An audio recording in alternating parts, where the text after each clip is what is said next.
Hi and welcome to episode 6 of the Lifestyle Construction Show. I want to start out this week's show by talking a little bit about cholesterol and some of the things that we hear about cholesterol on a typical basis that may not necessarily be the important things that we need to know about cholesterol. So first of all, we seem to be really obsessed with total cholesterol numbers here in America. And I think when we really understand the way that cholesterol works and what really drives cholesterol levels up and what really matters about cholesterol numbers, we'll care a lot less about total cholesterol numbers. What we need to be more concerned with is what makes cholesterol go up, what makes cholesterol come down, and what's the most important factors.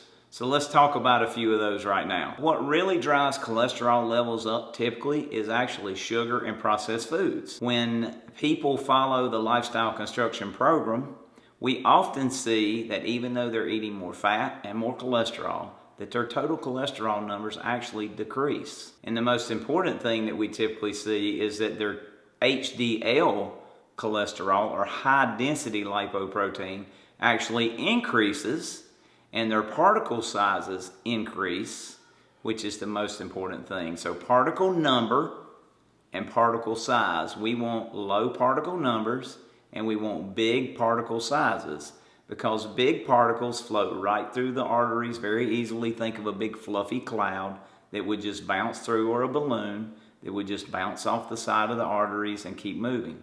Whereas a small cholesterol particle, more the size of a BB, think, would get caught, or is more likely to get caught, in a little inflammation spot in our arteries, or a nick that we may have from damage in our arteries. And when that starts to happen, we start to build mechanisms that increase the size of that clot, and that blood flow can be inhibited at that point. So think more about cholesterol size and number than total cholesterol, particle number instead of total cholesterol. And think that sugar and fructose corn syrups and processed foods and trans fats are the things that actually drive those bad numbers and decrease our good numbers. And actually eating the right fats and the right cholesterol can actually make our numbers much better. So just a little thing to think about on the cholesterol factors and myths that we often hear. All right, let's get into the first question, which comes from Leslie. Leslie asks, how do you decide how many calories you should be eating daily? What about other macros? Leslie, actually, we don't count calories, and that may shock you, but we actually never talk about calorie counting or weighing or measuring any of the things that we eat or drink in the Lifestyle Construction program, with the exception of water. We want to make sure that everybody is getting adequate water on a daily basis. The idea of calories in, calories out, restricting calories, counting calories, I think is outdated, and I think doesn't work. I think what we need to be concerned with is not how much we're eating or how many calories we're eating, but how those calories affect my hormones, or your hormones, or our hormones when we eat these things. So it's more about the hormone response from the foods that we eat than the amount of food that we eat. In the Lifestyle Construction program, we don't really talk about any amounts. We talk about the choices that we make, and they always have to be quality choices of high fat, adequate protein, and unlimited quality carbohydrates. We're talking about cooking with good quality fats such as coconut oil, grass-fed butters, and we're talking about having lean proteins that are grass-fed, grass-finished, no hormones, no antibiotics, no corn or grain-fed. And we're talking about eating unlimited amounts of greens.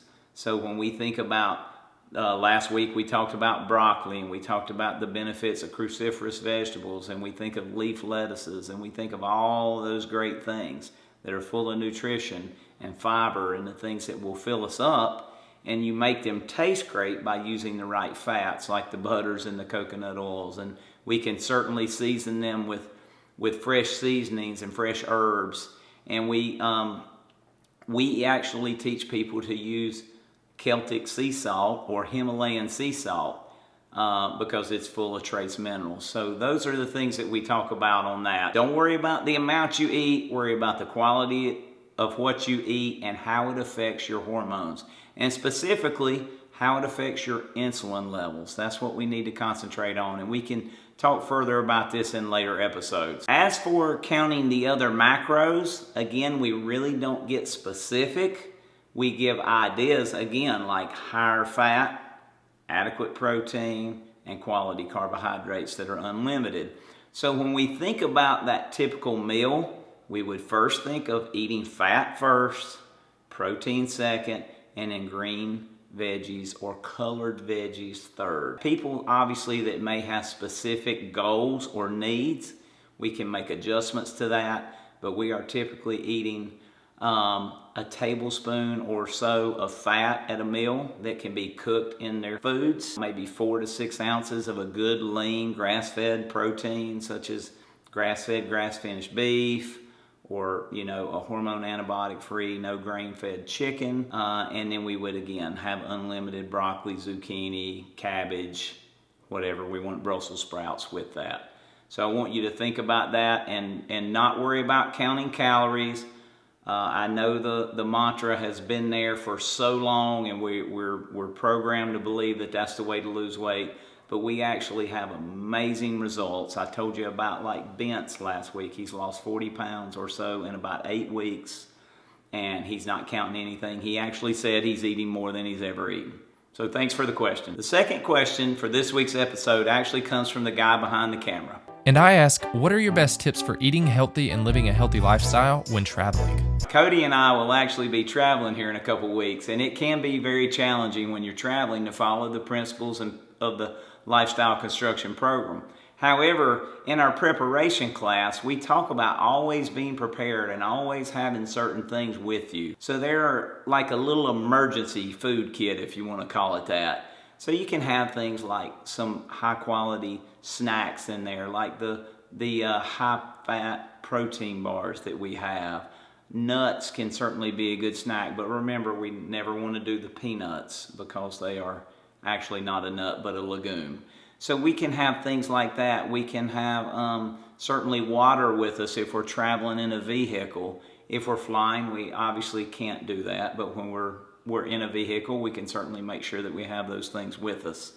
And then when we're traveling and we're going out to eat, we can certainly follow the principles there. Lots of restaurants now in a lot of areas actually have local grown food and produce, and local grown grass-fed, grass-finished meats. So we can certainly look for those type of things. And even at a restaurant that doesn't have that, we can still order a high quality protein with veggies. So there are ways to do that. We can have certainly a nice salad. We could have, say, a salad with without any croutons.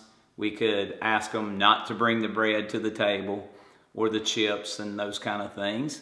And we could then have, say, a burger without a bun or a nice piece of meat with some vegetables. So I hope that answers your question. All right, this week we're going to change it up just a little bit. Instead of doing a tip of the week, we're going to do a question of the week. So the question is, what is your favorite healthy dessert? Please comment below. Thanks for watching again this week, Lifestyle Construction Show.